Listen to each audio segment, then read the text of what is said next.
Hello again, everybody. This is Derek, and I am coming back at you with another Wargaming and miniature video. In today's video, we're going to be spending an hour or two talking about command and control in my Marshals and Generals game that I am working on. Let's see if I've got a center display set up. Whoa, I'm moving my camera around.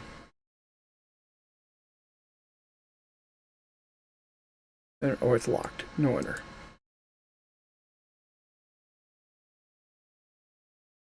What the heck is going on?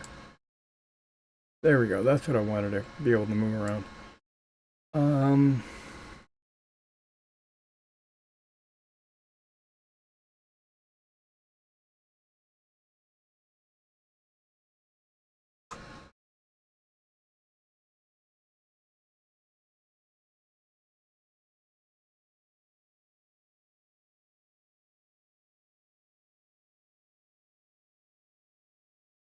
Yeah, I don't know how much of my screen. There we go.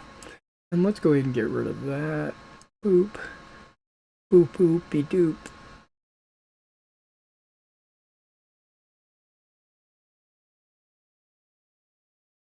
It should be on top of everything. Oh, it is. Okay. I'll just put that right there for now.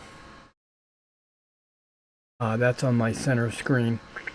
Well, good morning, and I've got a typical British brigade on the table here, and I want to kind of show you what I'm thinking about before we go to actually putting it on or putting it in my game. Okay, so if you could imagine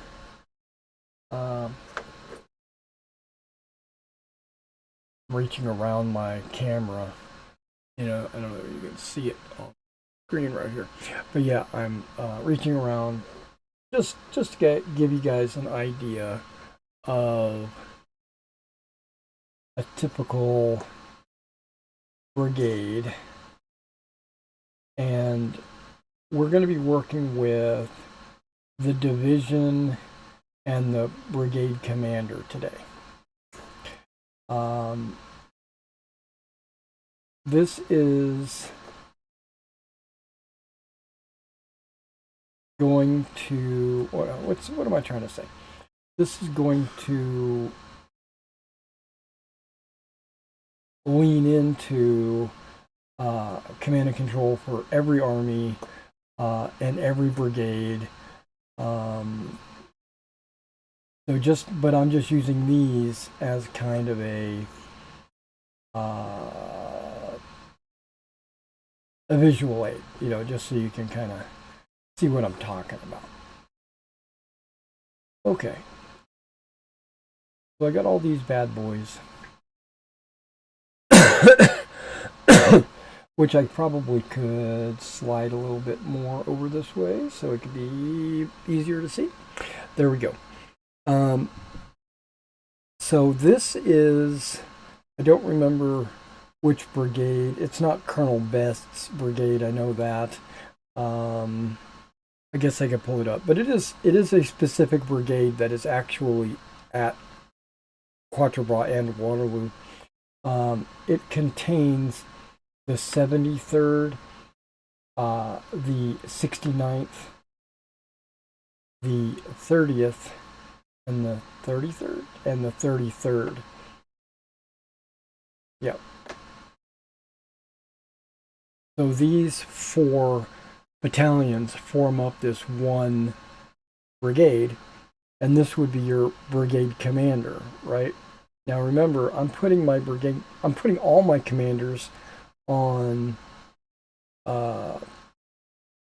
round bases, and now I'm also planning on using what are called averaging dice. Averaging dice don't have a 1 or a 6 on them anywhere, but you can see there's 2 3s, there's also 2 4s, and there's a 2 and a 5. There are no 1s, no 6s. Now, in general, not meaning general, but in the average general, I think what I'm going to do is have them roll 2 averaging dice. And that's going to give them pips or command pips or command points, or but I'm going to call them pips. And you can use any other type of dice to represent how many pips they have. I'm thinking a D10 would be good, but because you could technically, if you had a really good roll, you could roll 2 5s, right? So if you can roll 2 5s, use a D10. But you technically could use 2d6 or whatever, just whatever you want to use to show how many pips you have. The reason why is you could even use coins, or you could use little glass beads, or whatever you want to use to represent your pips. But your pips are going to be spent on your battalions.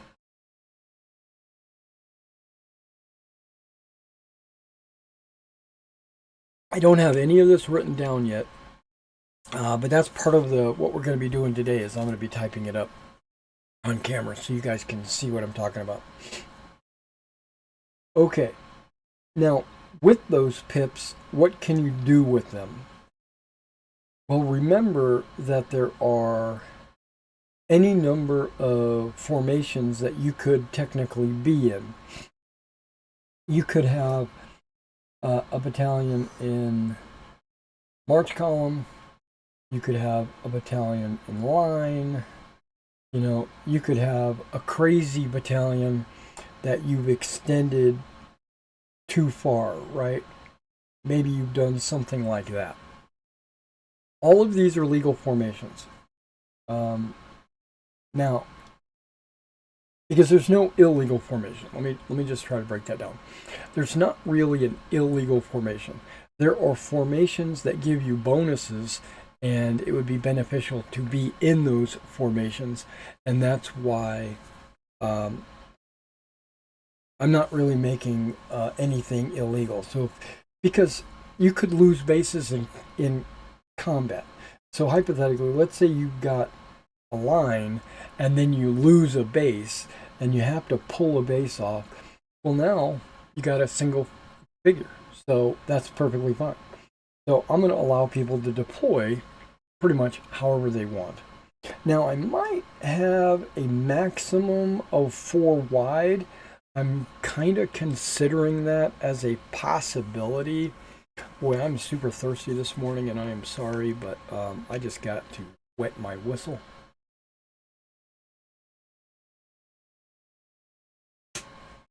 I'm drinking this V8 Splash Tropical Blend. Antioxidant, C and B vitamins. Yeah, that tastes good too. Okay, so now the division general is the one that rolls the dice, right? He's the one that gets the result.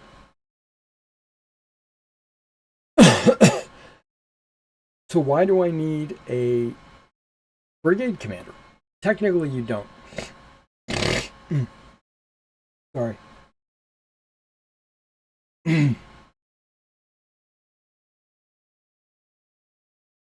Yeah, so well, technically you do, but he doesn't affect the numbers you roll on the dice. Okay. Now, working our way out from the brigade commander. I had originally thought that I was going to do it costs a certain number of pips to do a certain number of things, and if you wanted to everybody to do that thing, then you would only have to pay the cost once and then pay an additional cost to make it a brigade move, right? Well, I've decided against that. I've decided to pay the original cost of the thing you want done, but is as long as you're within a certain number of inches, and I'm thinking 3, might be 4. It's pretty small, right? So that winds up being 3 inches, right? And that brigade is within 3 inches.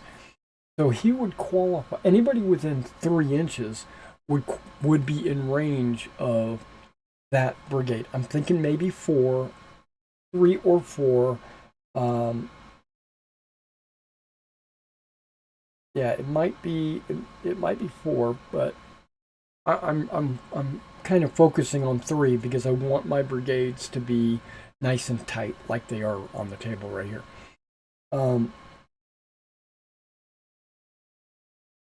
But if I had 2, let's say I had 3 units in line, you know, fairly spread out, I could easily be within 3 inches of all of those. But the 4th unit, if it was on the end, would not be within 3 inches.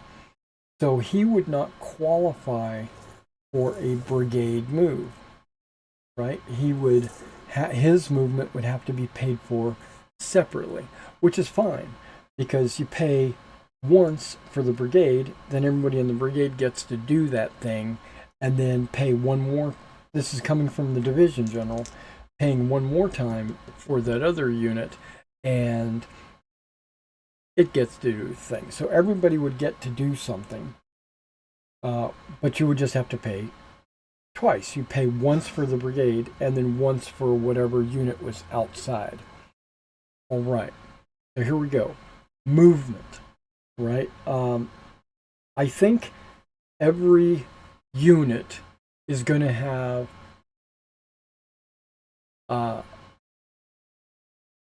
two halves of a movement. So they're going to be able to move twice, or like if you count each one of those as a full move. But I'm thinking 2 halves.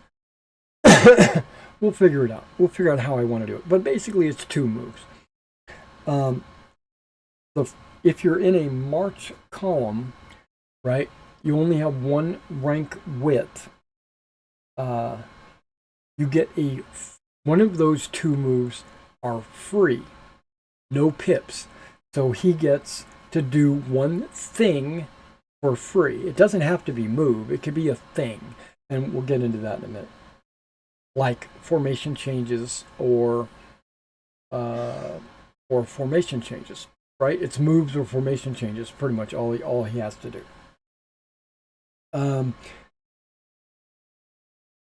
Now, the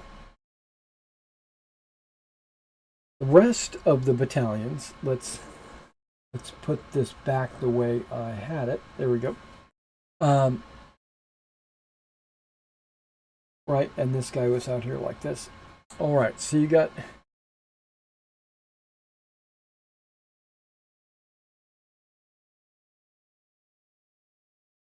and this could also qualify for a large unit in line, right? You might have 2, 2, 2, and 2 because they have 8 bases. So just imagine a 4 width unit, a 3 width unit, a 2 width unit, and a 1 width unit. That's kind of what I'm getting at. And this guy, let's say he's positioned in a way where everybody is within 3 inches. That's fine. And then he rolls the dice, and I'm not sure how I want to force the division general to be close enough to the brigade commander But right now, he's only 7 inches. I'm thinking 12 inches. I'm thinking 12 inches. So this division general can be kind of farther away, a lot further away. He could be off camera, right? Yeah, he could be all the way all the way over here, yeah, because that's almost 12 inches away. And that's enough room for any brigade to function. So 12 inches to the brigade commander, and then the brigade commander has either a 3 or a 4-inch range. Haven't really decided that yet. But I'm thinking 3. Keep it all nice and tight. Now I've been thinking about maybe a little bit larger, like a 15-inch range. But I'm probably not gonna do that. I'm probably gonna do 12-inch range. All right. So as long as your brigade commander is within 12 inches, then he can be the conduit for a brigade order. If he's further than 12 inches, let's say he's way out there, this division general can still issue orders for these guys. You just can't use the brigade commander as a conduit. But the only ones he can issue orders to would be those that are within 12 inches. So he's got a 12-inch command radius, and he has a 3-inch command radius. He can only issue orders to people within 12 inches. And if the brigade commander is within 12 inches, well, then he can expand that by 3 inches. So it's kind of like a chain of command. All right, so that's the ranges. Now, those two halves of movement, because really the pips are only for movement, because shooting is going to be done independently of command and control. They're just going to always shoot. That's not going to be a problem. And melee is going to happen if they're in base-to-base contact.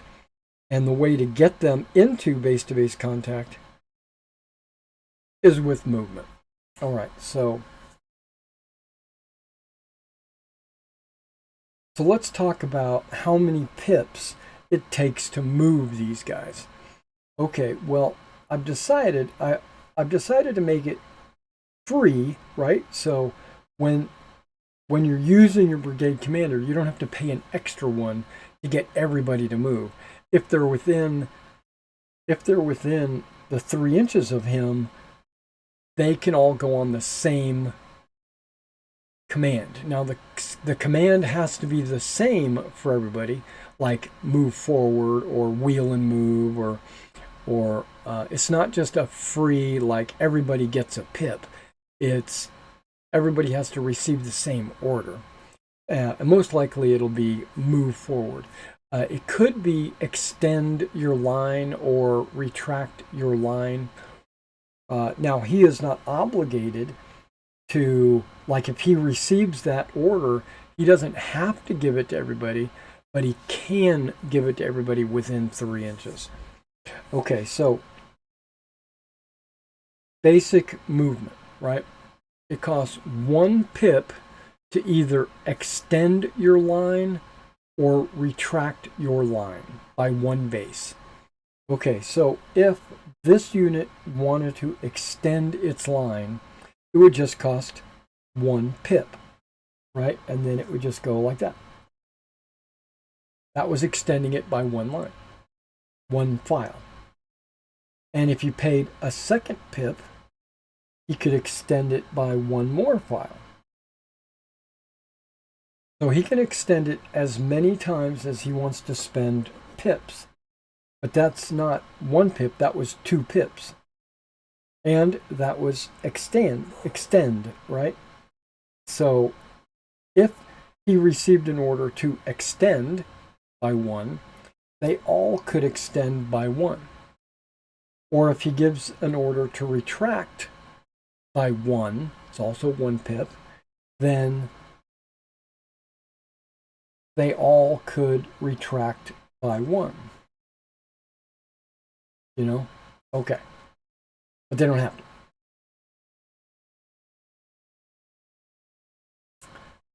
Okay, so that's easy enough, right? 1 pip.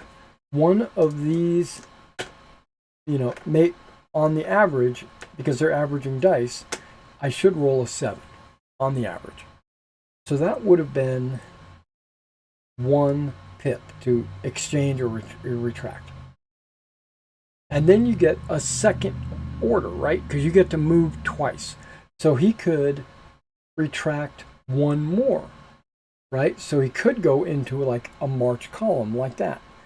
Or if you spend 2 pips on this guy, he could extend by 2.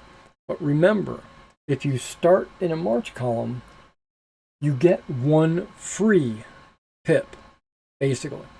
So he could extend for free, and then 1 pip could extend him. Or you can move. Okay, now movement is going to be conducted a lot differently. Let me back that up. Let me rethink that. Okay, extending the line is still going to cost pips. You don't get a free extension from march column. You get 1 free move, not formation change, not extending the line. Okay, let me correct myself.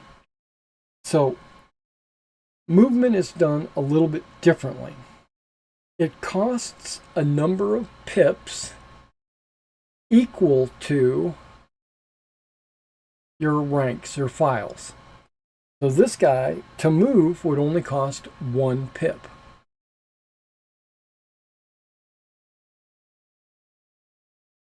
Because he gets a free move and the files. So he would get 2 moves for 1 pip.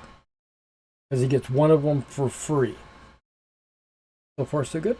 Okay. If this guy wanted to move, it would cost 2 pips.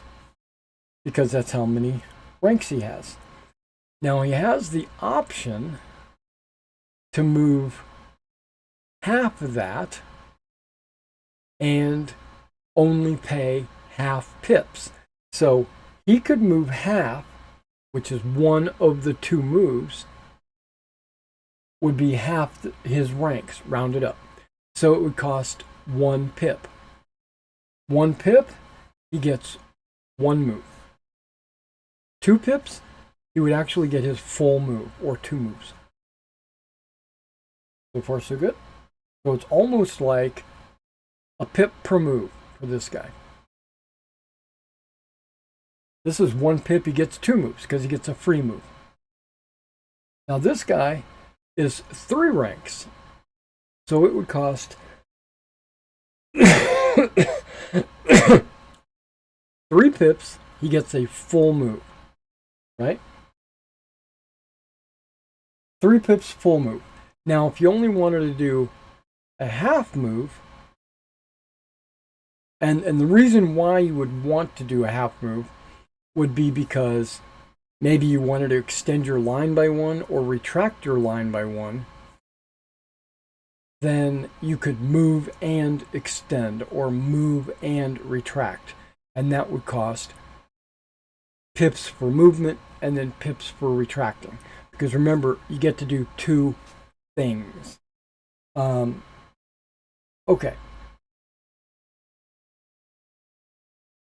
So if I split it in half, it would still cost 2 pips to move. Because remember, it's half round up. This would also cost 2 pips. And that would be half move. It would cost 4 pips, an enormous amount, to move double. Right? Because of the width. So that's another incentive to keep your lines compact.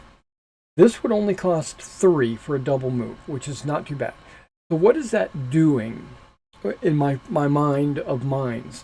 It makes math easy because you're just counting your ranks and that's how many pips it is. but because I want it to be fast and playable, right? So what is it? What else is it doing? Well, uh, it's telling the player that if you're in a line, you're going to move a little bit slower. And if you're in a column or two ranks column, you're going to move a little bit faster because you'll have more opportunities to move because of the dice roll pips. March column, you'll always get at least one move, and then you might get a second move if you have a pip. But the worst an average general is going to roll is a 4. Now remember, he's probably got more than one brigade that he's got to deal with, remember? So if he had 2 brigades, he might need to focus all of his movement on one brigade, or he might need to split it. If he splits it, hypothetically, let's say this guy's only got 2 pips, well, he could move this guy, and then he could extend or retract. Or he can move him twice and put him into position. Now, the amount of pips it costs to move is going to be based on what you start in. Okay? So, if you start in a 3, it'll only cost you 3 for a double move. But if you want to move and extend, it will cost you 2 and the extension. Right? Where on this one, if he wanted to move and extend, it would only cost him 1 and 1 more for the extension. So he could move, and remember, all move is the same. So I'm not saying this guy moves faster than this guy. It's just that the pip cost is lower. If that makes sense. I hope that makes sense, because that's how I'm going to do it.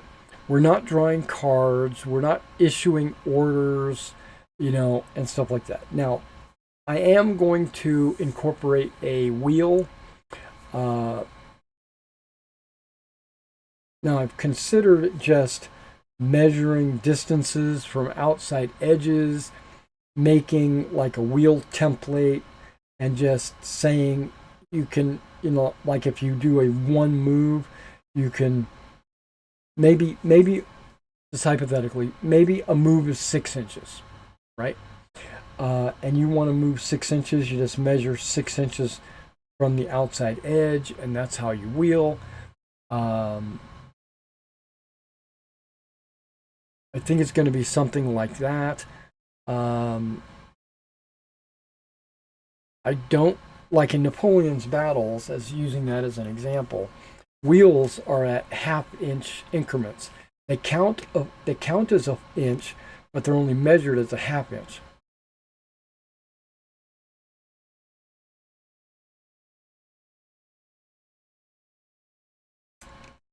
I thought about that. Halving the inches, like you just measure from the outside edge and just half it. Or double it, I should say, because you're cost twice as much to wheel. But I don't think I'm going to do that. I think I'm going to do a 45-degree wheel. Is going to be 1/4 of a move, like half of your half move. So let's say you've got that, right? And let's move him out of the way. Let's say you give him a 1 pip move, or a 1 half move, which would cost 2 points, right? Okay, so a 2-point move. So he'll get to wheel 45 degrees and then still be able to move 3 inches forward for a total of 3 for the 45. You know, it's half your move for the, because I'm thinking 6-inch move, but that does mean that a 2-pip move would be 12 inches, and I think that is too far.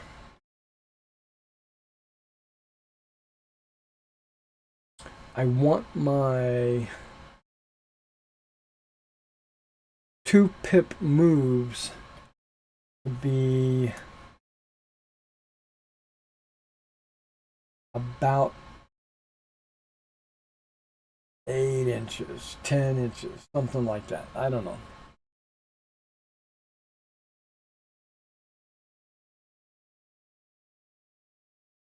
That I'm going to have to work out. Like, how many inches am I going to give them? Hypothetically, if I give this unit a 1-inch move, let's just say 1 inch, right? And 2 inches would be the full move. How do I justify a 45-degree wheel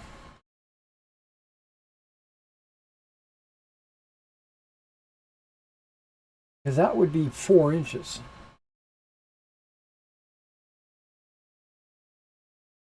I couldn't justify a 4-inch wheel and an additional 2 inches of movement, right? That's,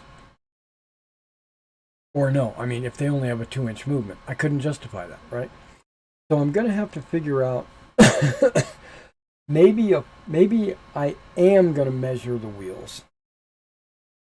Because not everybody's going to want to do up to I say up to 45 because you can do less. But I don't,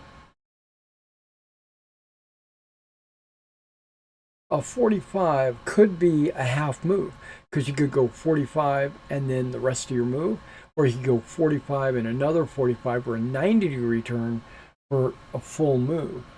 And if I did that,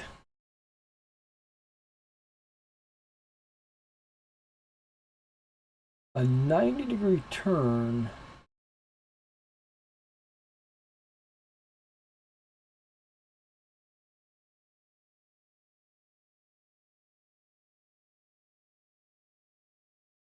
would wind up being right there. Because this guy would spin around to there, and then everybody else would fall in.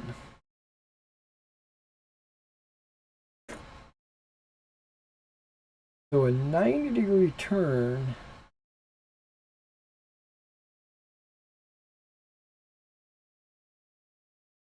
is about 7 inches for that size of a unit.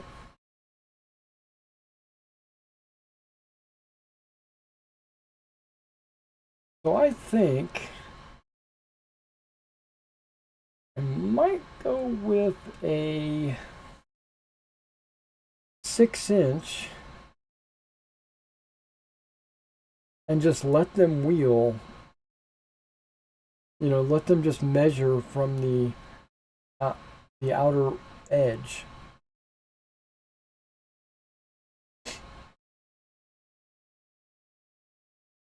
Or I might make a little template that has 1, 2, 3, and 4 units and put the little inches on there to show them how far they can wheel. Now a 6-inch would be a full move, where 3 inches would be the half move. That makes it where I could go 8, 4, and 8. Because a 4-inch still gives them a little bit of a wheel. Yeah, that gives them a wheel out to there. You know, that's 4 inches. And then they can use the other 4 inches to continue their move. but I don't know if I want to give them 8 inches. I think it's 6. It's either going to be 6 or 8. All right, so you get the idea of what I'm going through, what's kind of crunching in my head. So let me disable this camera. Let's put the screen up.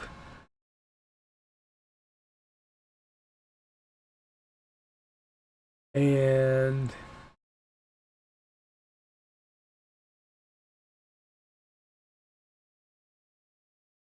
get this out of my way because it is in my way.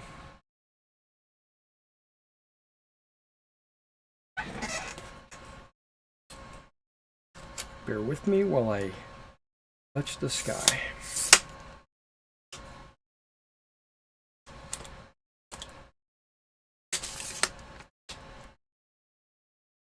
Now, just because we've talked about it in the dev blog doesn't mean it's the final product. This is a game we're going to go through iterations that might or might not fall into place. All right, so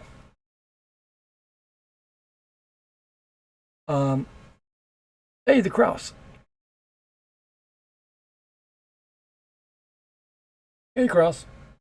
Huggy face. I got your tea and all that, and I enjoy it quite a bit. You had kind words to say, and I appreciate all that.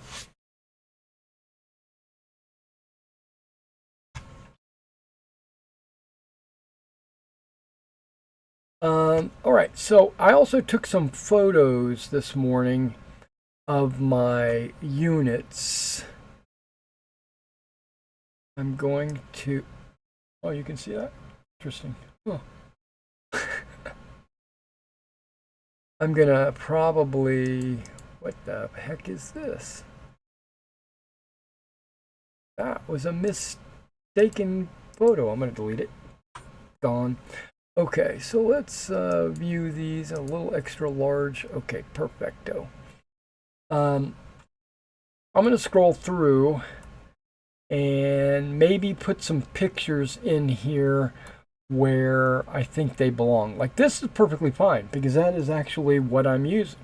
But I have some pictures that I want to include in... Okay, now these I actually must have edited that picture and put tiny on it. Okay, well, I haven't edited these pictures yet, so that's okay. I'm just going to put them in there. I took one picture that will show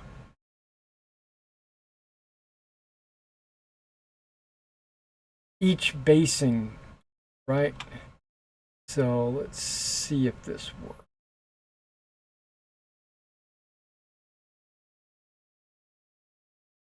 That's a tiny unit.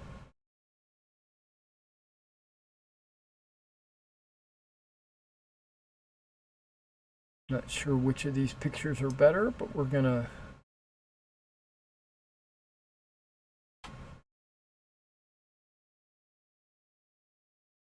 Okay, that's my infantry base, which is 40 by 20, 4 figures. This is okay. Maybe if I do something like that.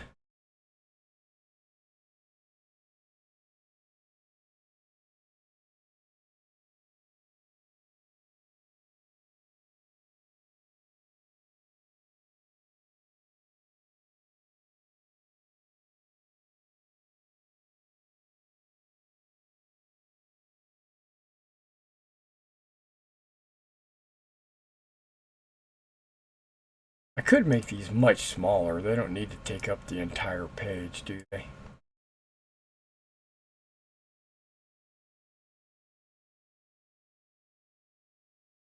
Okay, and then cavalry I'm doing on a 40 by 30.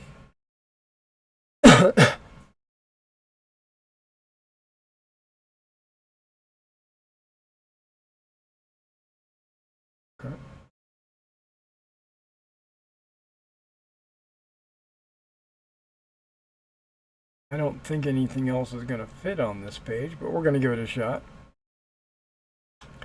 Got artillery. I took individual pictures specifically so that I could do this.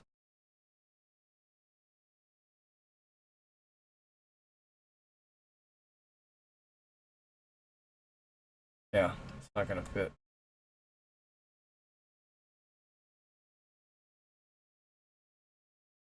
Unless I shrink those even more. There we go.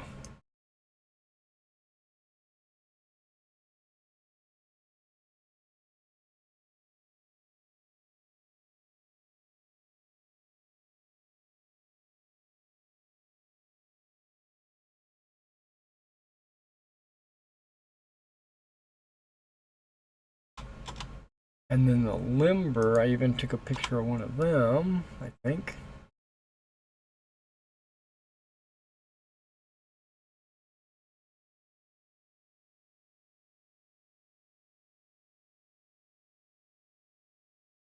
And then there's all the generals.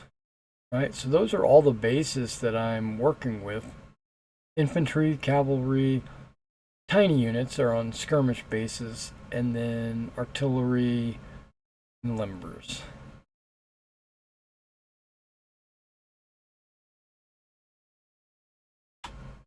Then unit sizes.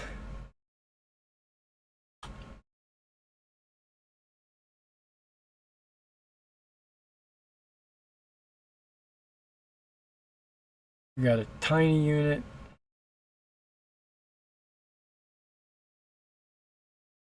And then a small unit.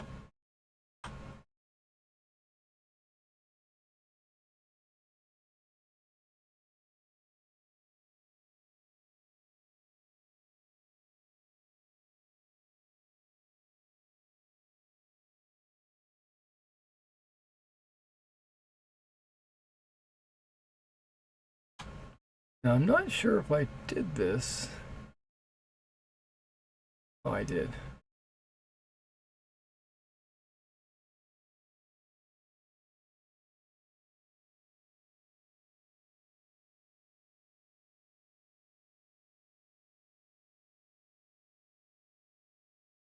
Okay.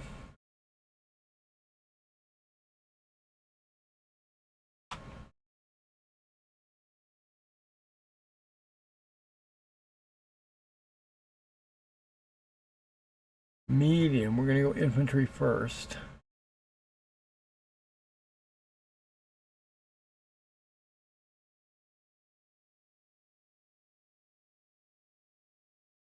But I also have medium cavalry. Where are you at?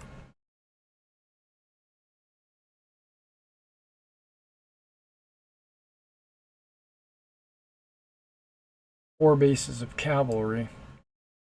And then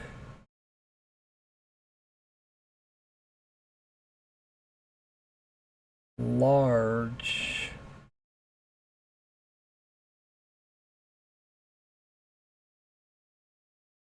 Oh, wait. I gotta do artillery here as well.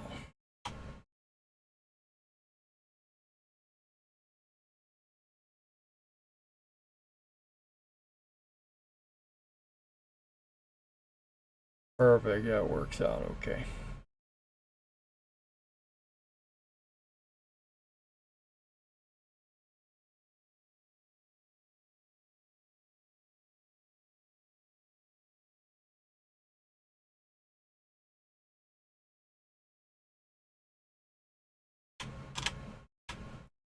And then large.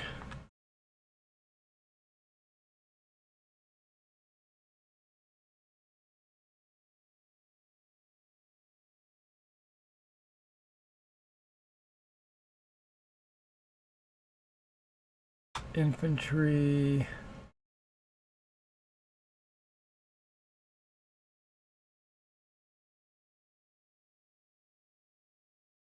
Cavalry.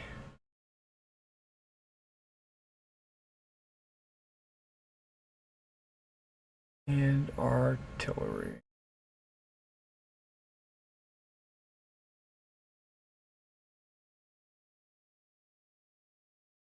All right, that actually worked out really well.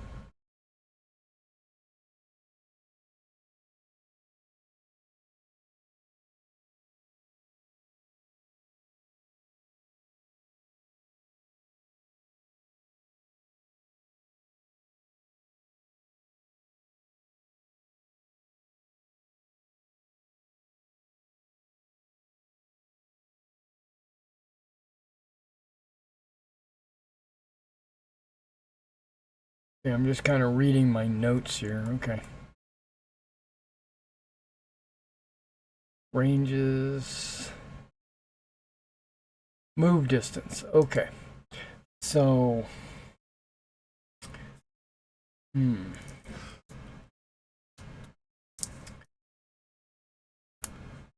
Yeah, I got deployed 4 inches.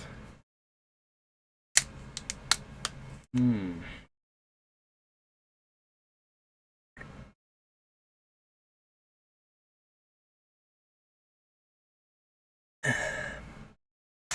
That implies an 8-inch move. We're not doing deployed, marched, and square. We're not doing any of that. Um,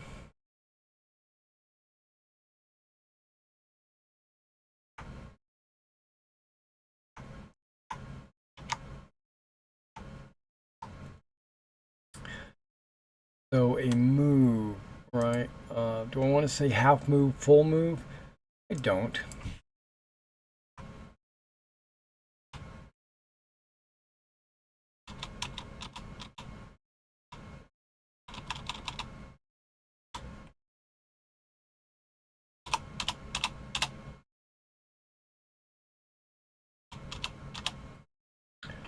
Okay, now this is not limbered. This is unlimbered. The 2 and the 1. Um,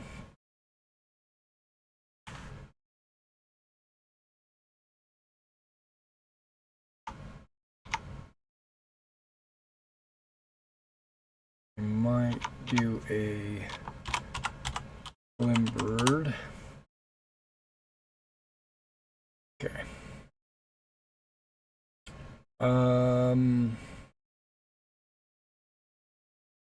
If this is a per move and you get to move twice, I think that's fine.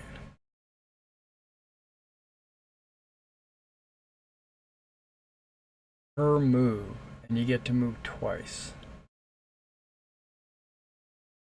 Yeah, I think that's it.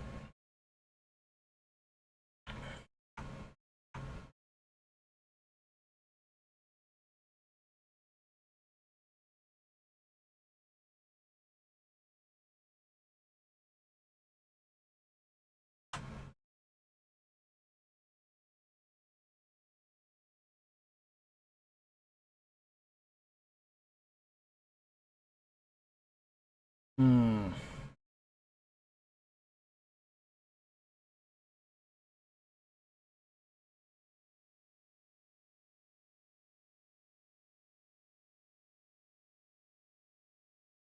I think we're going to go something like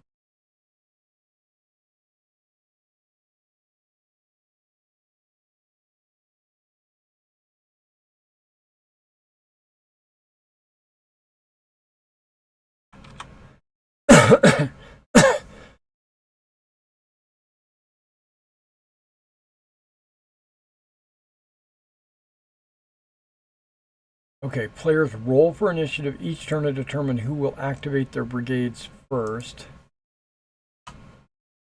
Will activate their brigade first. Yeah, it's 1 brigade. The active player chooses one of his or her brigades to activate. Okay, I was using pips to activate brigades in the past. I don't think I want to do that, right? I'm not doing that. I'm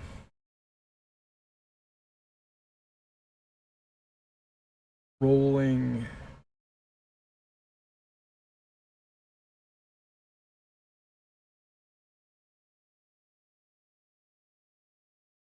Yeah, so I was activating the entire brigade moving it, shooting it, whatever I needed to do.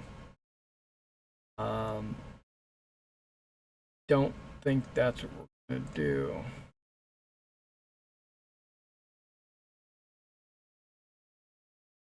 I don't know about the melees. I think I wanted to use the turn sequence from Meg when it comes to activating.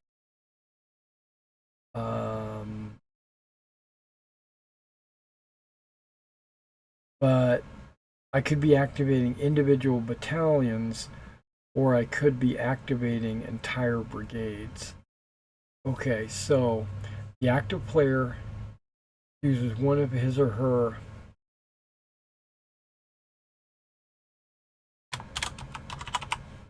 battalions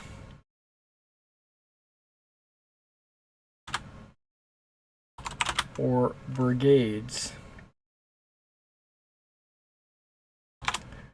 if using brigade order. Can't spell.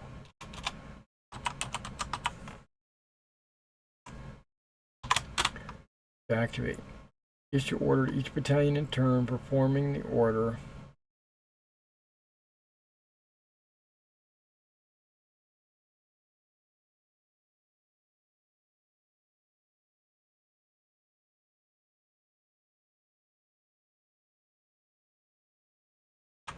Before moving to the next battalion.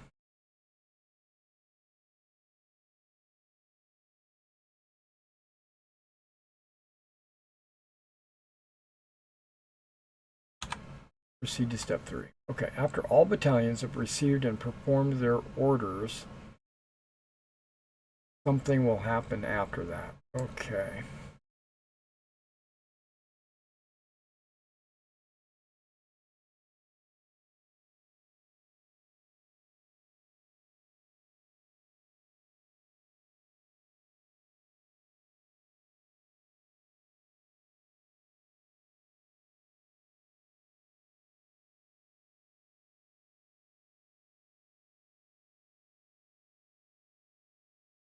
Okay, it's not.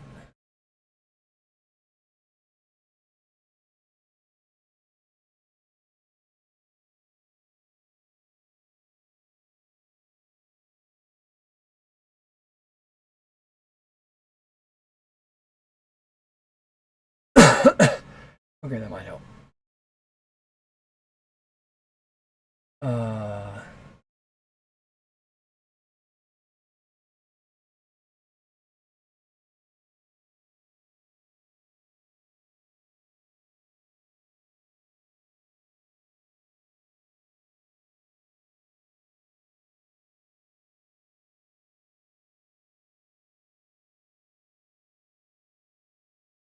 Okay. Here's their turn sequence. And I want to kind of. Okay.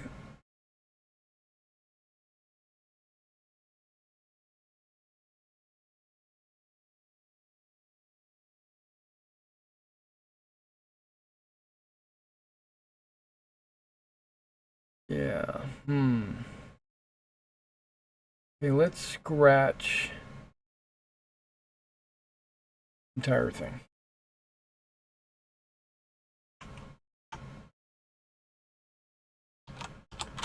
One is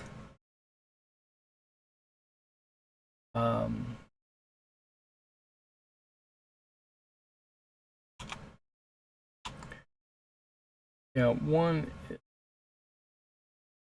I wasn't wanting to work on the turn order today, but I think I need to kind of work out the next step. So I do want the first thing to happen is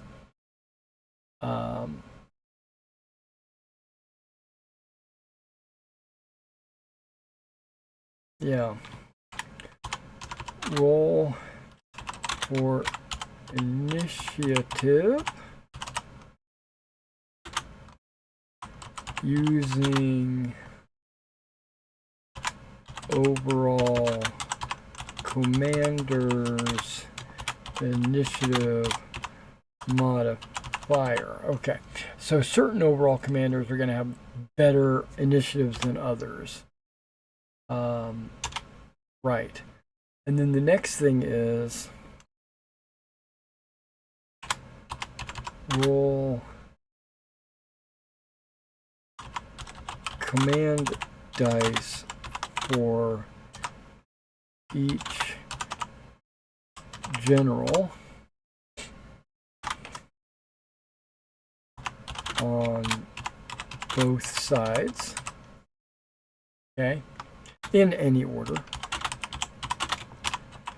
because it won't matter, because it's a totally random die roll, so it doesn't matter who goes first or any of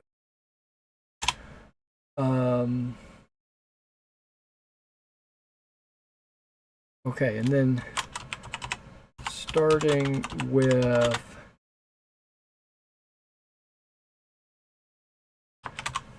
active player.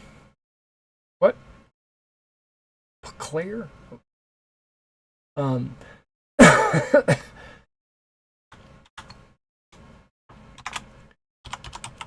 Player who won initiative. Starting with the active player,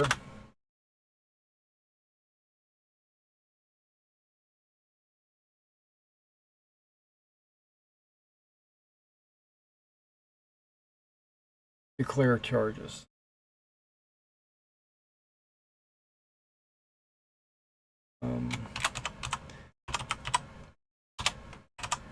Declare and mark charges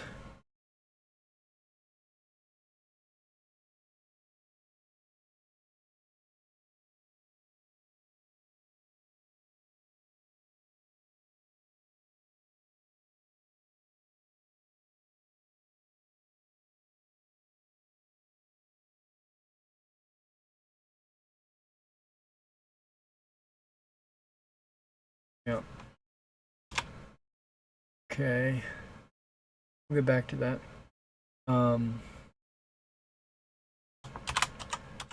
Before any units move, conduct fire phase. I love the idea that you fire before you move or fire before you charge, because that means you move and prepare yourself to shoot in the following round, which kind of implies that you're like reloading and all that good stuff. So I love the fact that it's fire before you move. Yeah, we'll talk about firing, and then that's the shooting phase, and then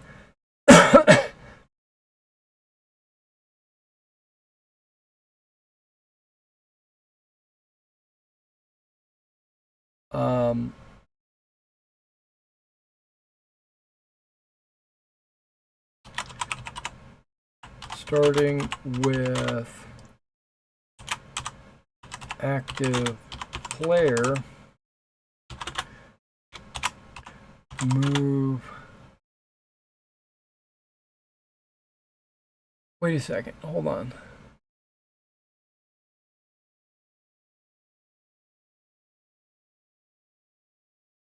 Okay, hold on.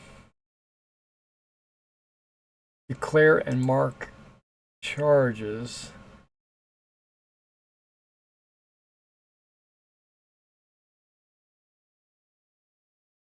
Starting with active player. Should be alternate marking charges.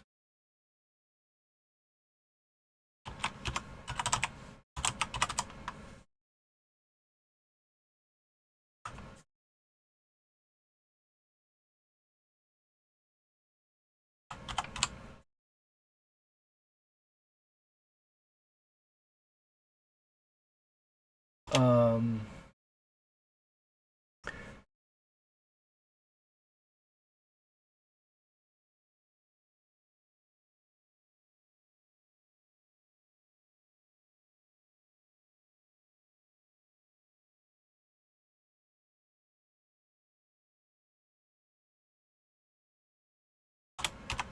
move charging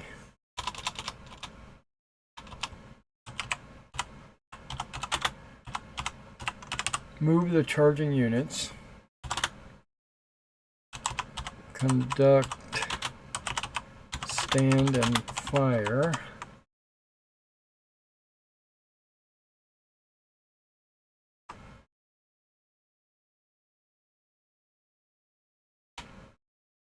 and then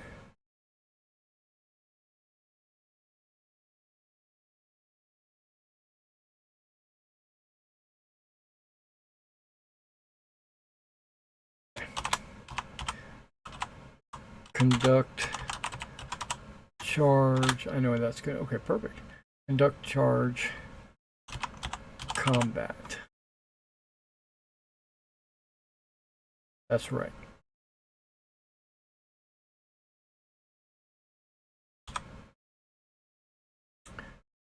Then there's the fire phase, and then starting with the active player, you'll move units.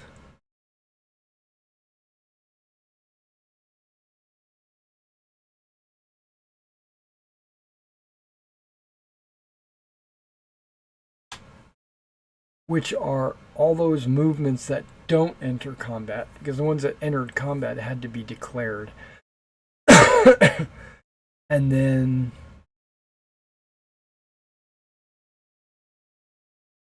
melee combat.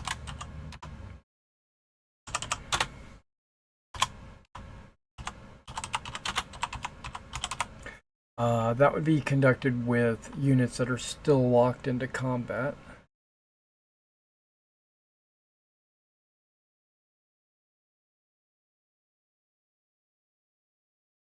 And end of phase. Yeah, that's pretty much how the turn is going to go. Okay, commands and activations. This is going to be wild.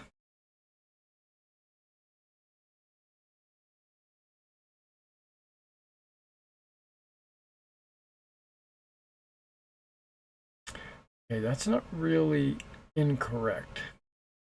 So each turn, each brigade, when activated, will perform orders for each of its battalions within command range of either the brigade or company commander. Yep, that's so far that not division commander. Knew something was wrong here.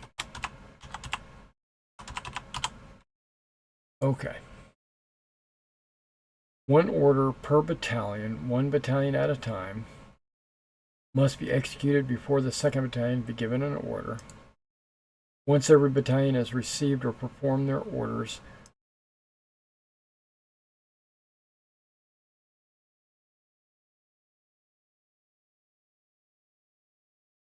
no.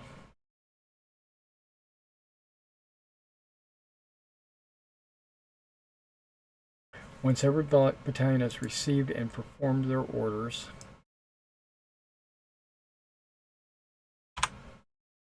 then the brigade commander is moved and the brigade commander is moved and the turn is passed to the other players. Yeah. I need to rephrase that in a way that is conducive of the turn order. But that's fine. Yeah, determining who is in command. I've deleted all of those pictures.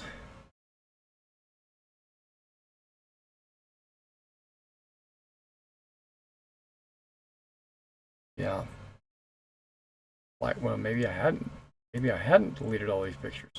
Well, I need to. Okay, this guy says brigade command is 4 inches. That seems reasonable. Typically, a brigade commander has a 4-inch command range. Units, okay, so this picture is not too bad. Units that start at brigade activation within range may be given orders. Units which start brigade activation within range may be given.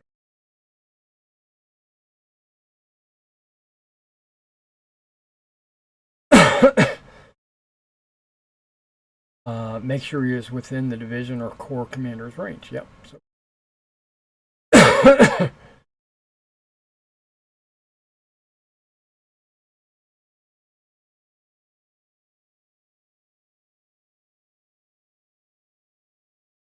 Yeah, this is the part. Okay, see this I like. 8 and then 4. All battalions are in command. Guns can be activated with either brigade. Within 4 inch of brigade. Yeah, that picture is all so far. All this is good. Division commanders typically have an 8-inch command range. Okay, maybe I might go to 12. I don't know.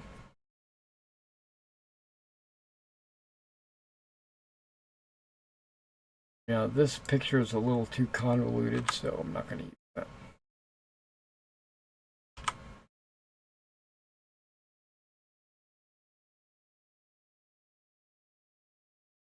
Yeah, division commanders may command any unit of the division directly as long as it.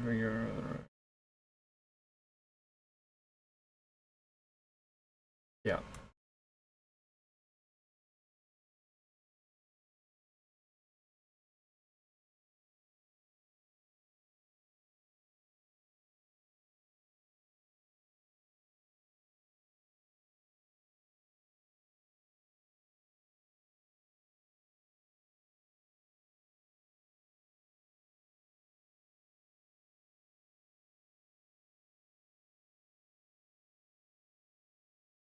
I'm going to start something up. First things first.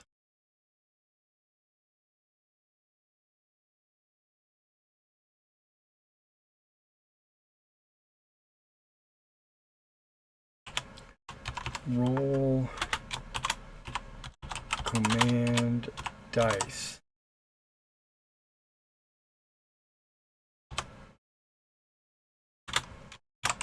Each divisional general will roll his command dice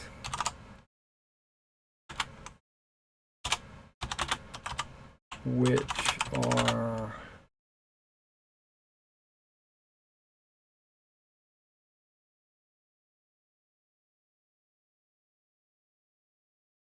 to averaging dice, dice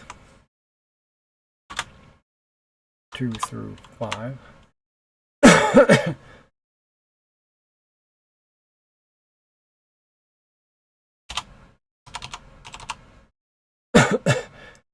That's what an averaging dice has on it.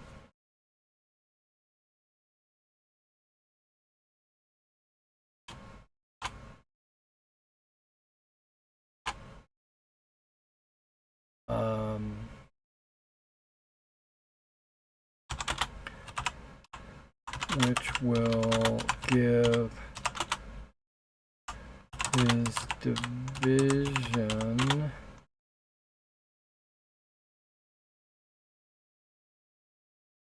a number of pips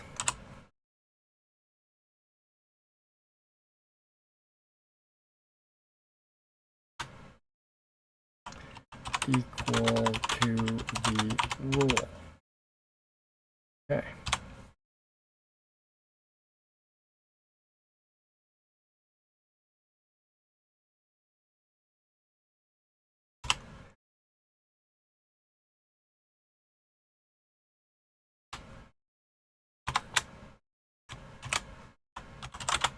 Some generals will have more dice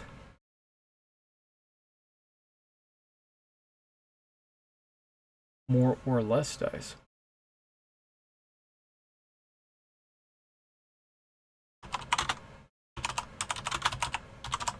Well, okay, some generals will have more or less dice,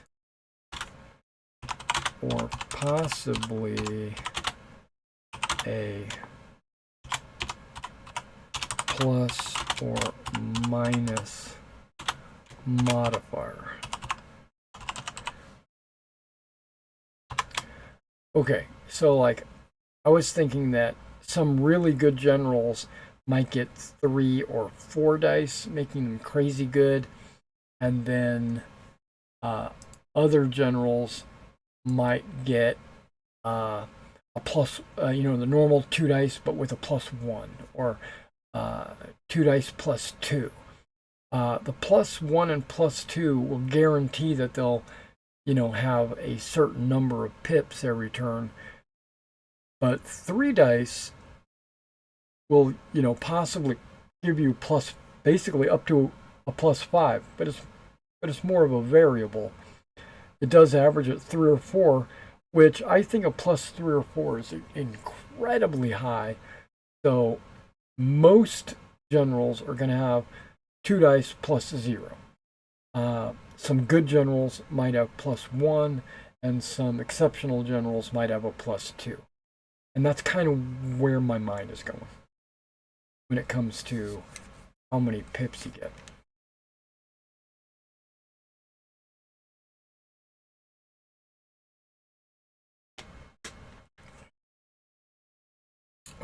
And you will activate a brigade at a time.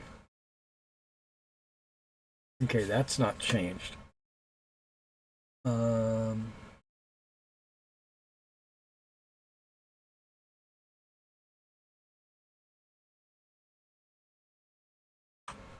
Each turn, each brigade,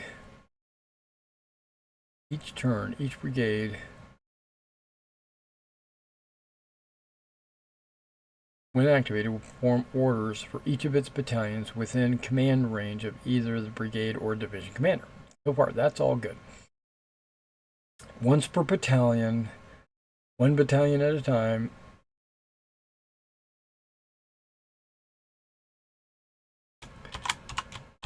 Pips are expended to issue orders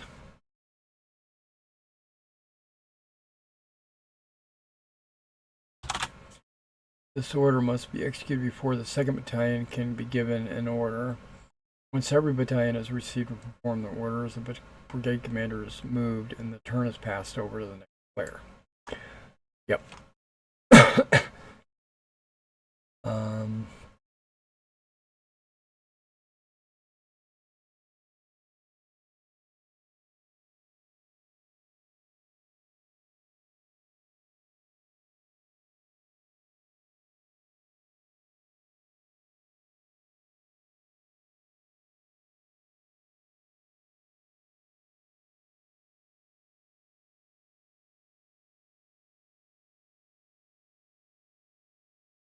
I think I'm going to put that up here.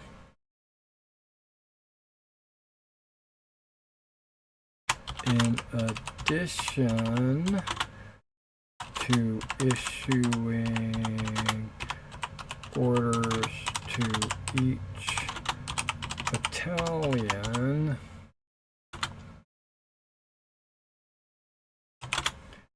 a player may issue a brigade order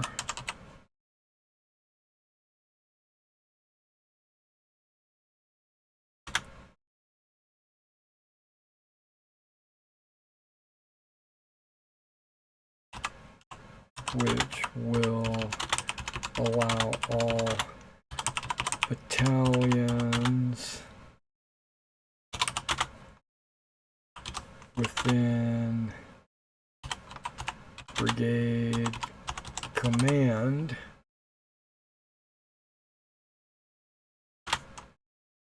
to follow the order as one.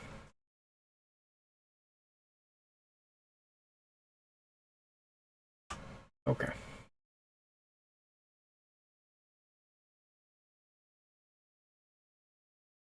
Now this is the important part. Move and fire, quick move, stand and fire, charge, all of that. Okay, I have this as well. But these aren't the orders. These aren't the orders anymore.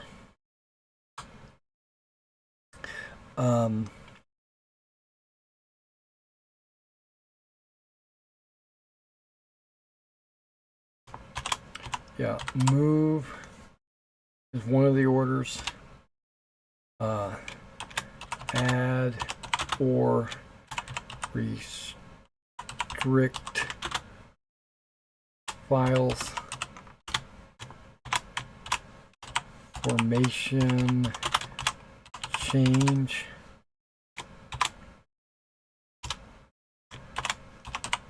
form square,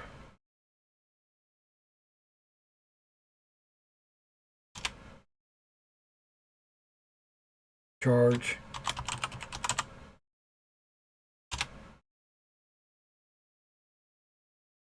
yeah, okay. That's really all it is, because you're always going to fire and you're always going to fight if you're in base-to-base, so you don't need to do any of that.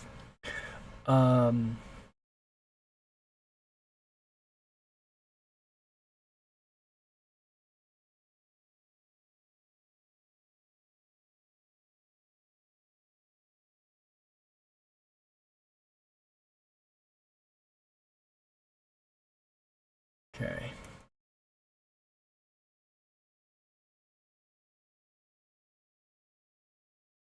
Yeah, I've got quick move and okay, so I don't know how I'm going to do all that. Movement forward up to your movement allowance.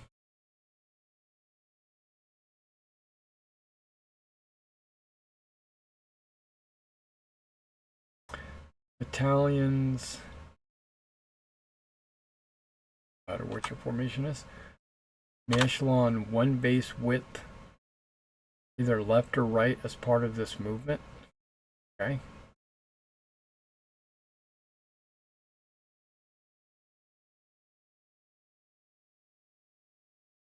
And no.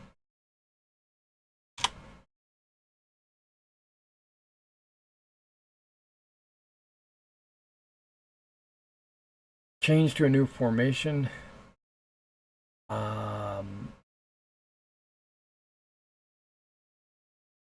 That's part of movement. Okay, yeah, I'll go with that. This includes limbering and unlimbering artillery. Okay. Pivot in place up to 90 degrees, either left or right. Yep. Some bases wheel forward and other ones wheel backwards. Okay. Wheel up to 90 degrees. Yeah.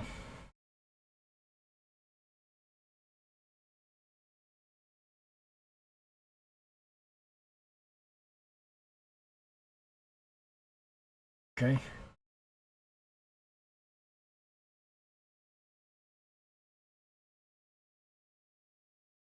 Wheels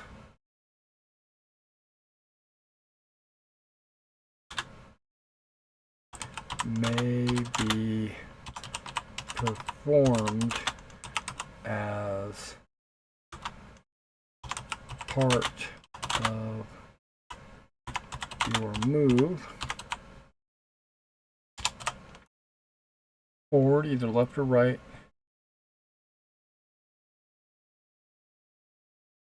Yeah, we know that. Wheel up to 45 degrees. That doesn't really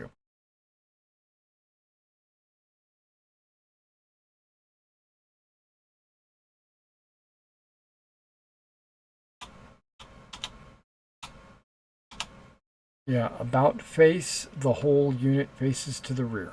Okay, so far that's good. I like all that. We didn't really talk about adding and restricting lines, or forming square, or charging.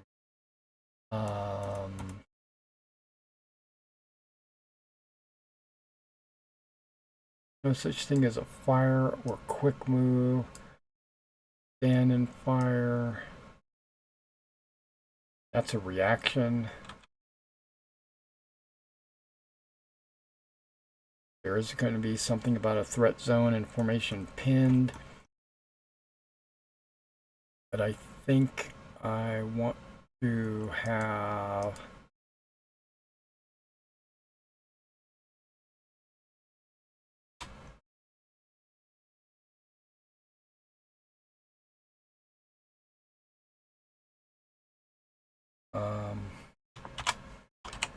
form square.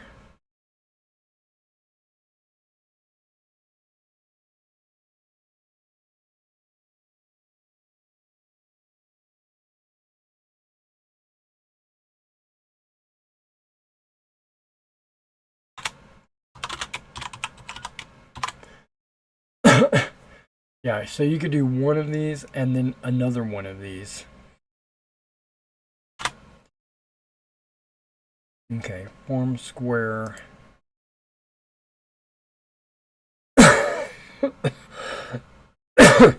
Now, unusually, can you see that? Maybe you can see that.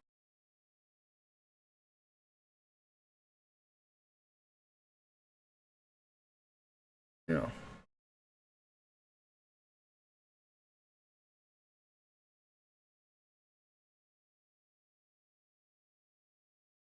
Um,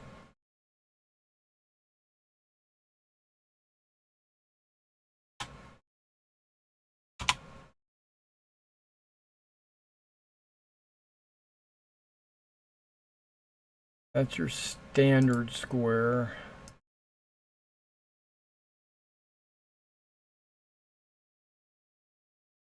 And then there's another square.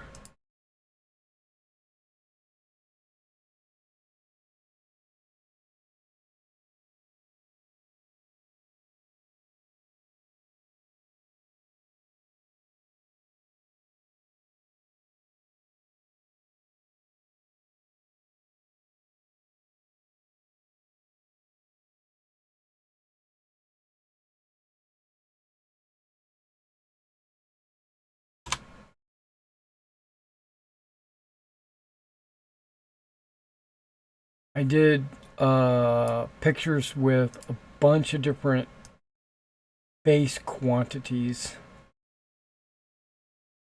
to kind of show, and I'm gonna edit these pictures. And this is like an extra large square, 8 bases.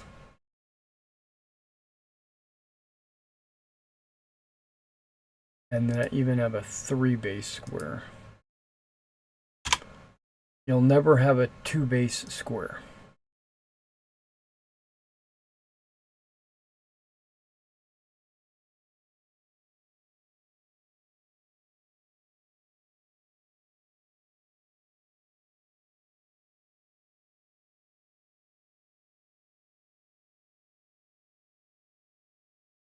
Can I just move it? No? Okay, something's not right. There we go.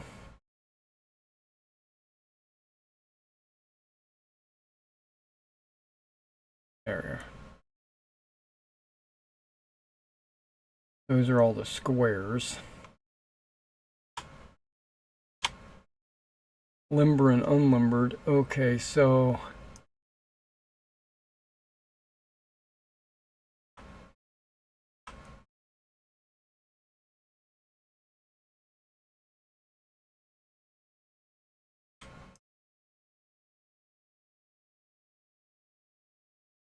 I'm gonna do something like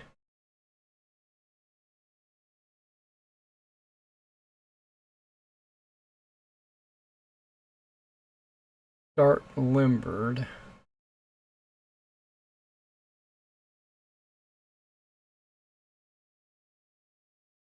Place one gun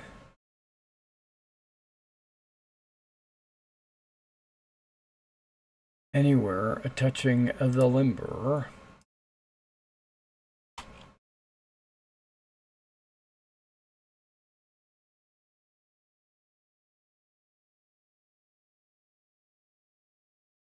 Then place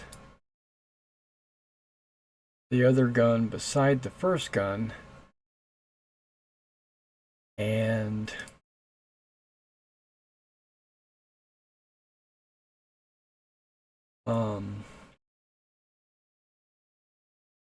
put your limber behind the guns, right? And then to limber up, start from the deployed position.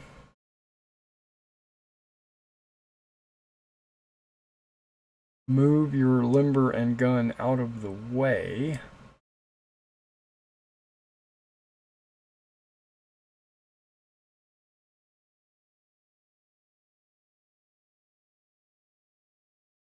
Place the limber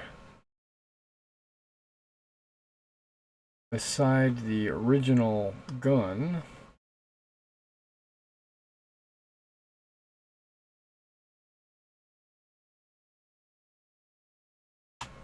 And then just place the guns behind the limber. That's my rules for limbering and unlimbering.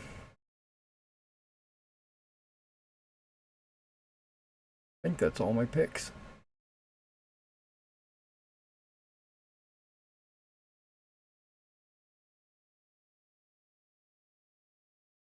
And I'll go through and type something up for that.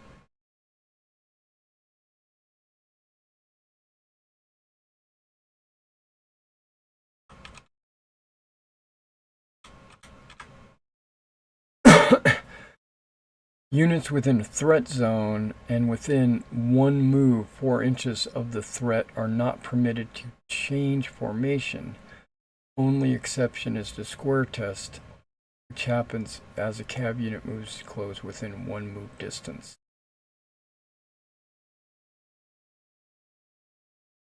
And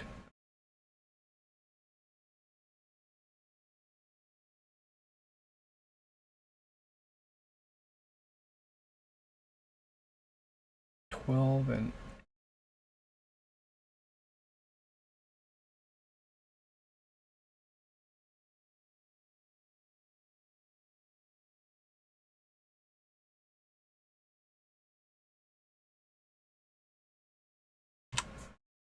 okay.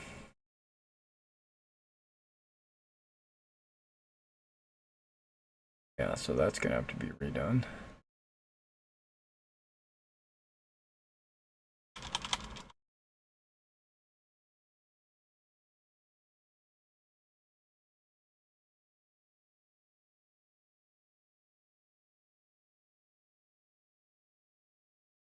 Yeah.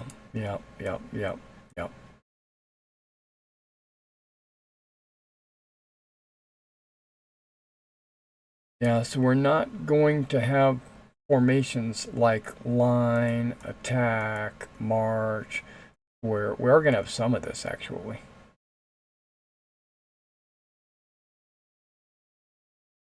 Some of it's going to have to be explained. But I'm going to call it deployed. Like that, deployed.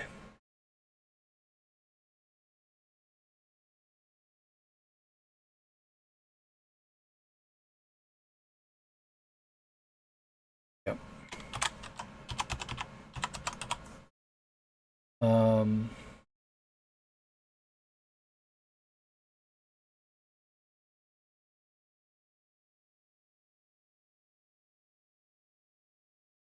Okay.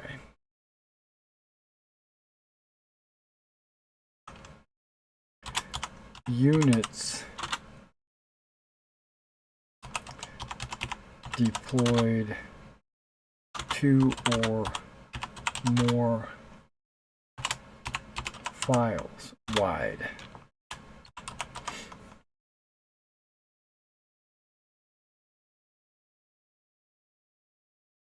That's going to include attack. March deployed single file. That is correct. Square. That is not a square.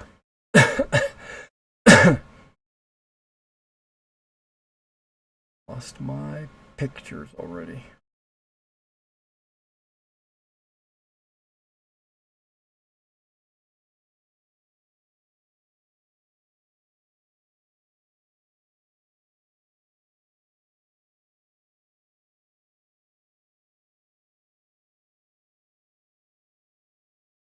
There.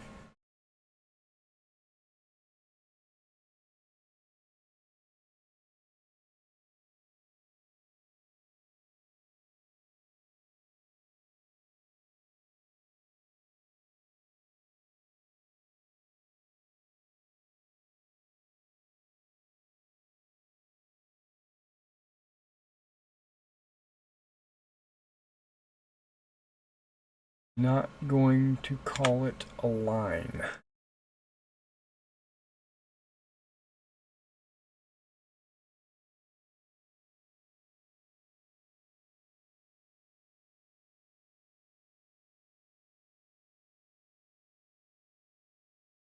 Deploy.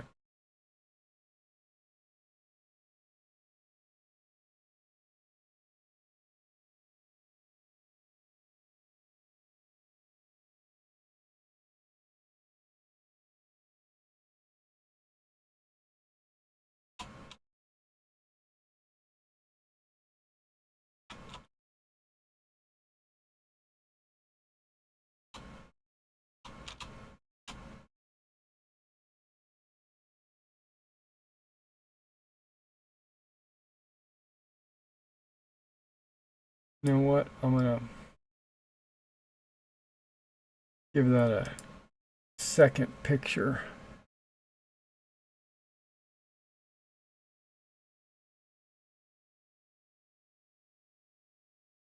There we go. So March.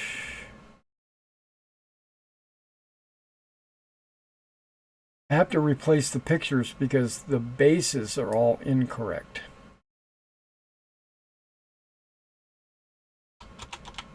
You know, in the old pictures. What am I doing? Not hitting the right button. There we go. Unlimbered looks good, but it's wrong.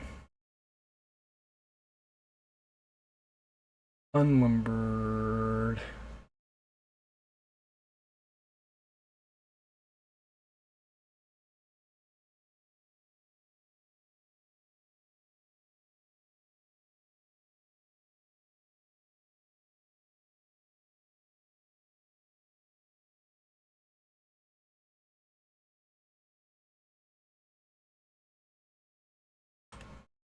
Limbered.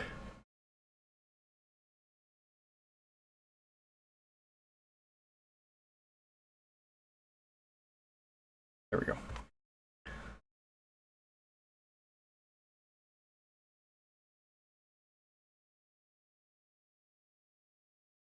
Now, March doesn't give you extra speed.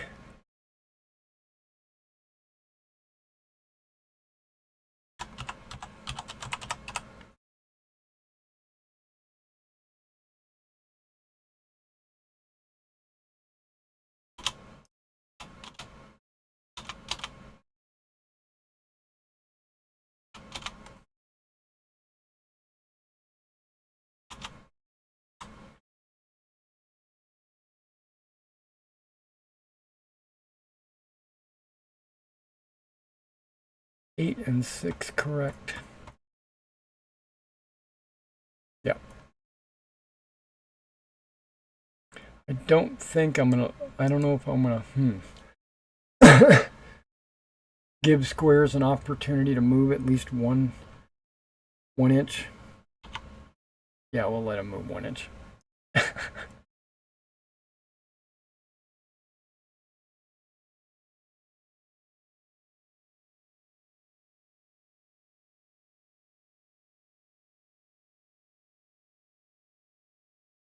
General's 24 inch. Okay.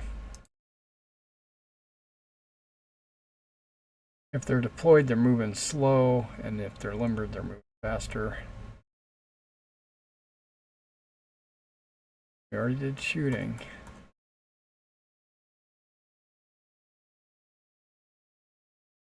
Okay. I'm gonna still need to work on, we're not gonna do it today, but I need to work on charge. Work out how to conduct charges. We know how to roll the dice for combat, right? That's part of the close combat melee. I've already worked out like the charge modifiers and the melee modifiers, breakthroughs, etc. We're going to have to, yeah, when a unit is charge moved into base-to-base contact, yeah, then they're engaged. Okay, so we're going to have to work on the charge move. Shouldn't be too hard. Pretty much just moving into contact. But I want to force people to declare that they're charging, and then they can, that way people can do like counter charges or react, like form squares, or decide to stand and fire. So there's going to be a react phase to the charge.